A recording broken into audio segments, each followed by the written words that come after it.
My name is Kelly, and today I'm going to show you how easy it is for your students to do self-check-in and self-checkout circulation system. We've been using a self-check-in and self-checkout system at my elementary school for quite a few years. All of our students in grades kindergarten through 5th grade use this system successfully. By not being stuck behind the circulation desk, the media specialist has more time to interact with students as well as provide instructional lessons. The materials that you will need to implement a self-check-in and self-checkout system is at least 2 dedicated computers and 2 barcode scanners. You will need at least 1 computer for check-in and 1 for checkout. If you have a large student population, you might need 2 computers for each task. You also need a book return card that is labeled with different types of books. You should also have a clear written directions to be placed at each computer that will help students remember what to do in case they forget or are new to your school. This is a picture of my book check-in area. As you can see, we have the screen labeled check-in books. Some students are confused by that, so we also tell them that's where they bring the books back. We also have the step-by-step directions, and as you can see, the scanner is in a holder, so the students don't need to play with it.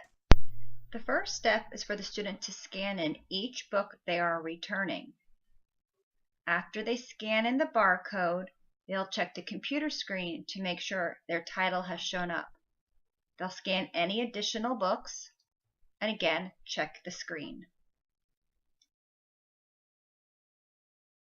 This is a picture of our actual book return cart. We have our cart labeled for our collection based on what is circulated the most.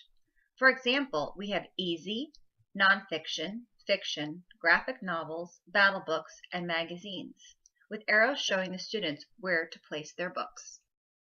Step 3 is putting the books on the cart.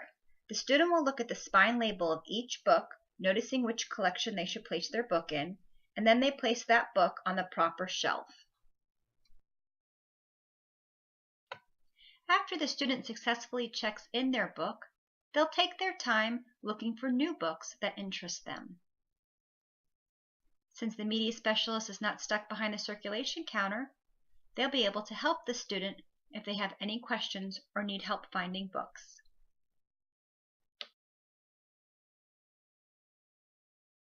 After the student finds their new books, they will proceed to the checkout counter. This is a picture of my checkout counter.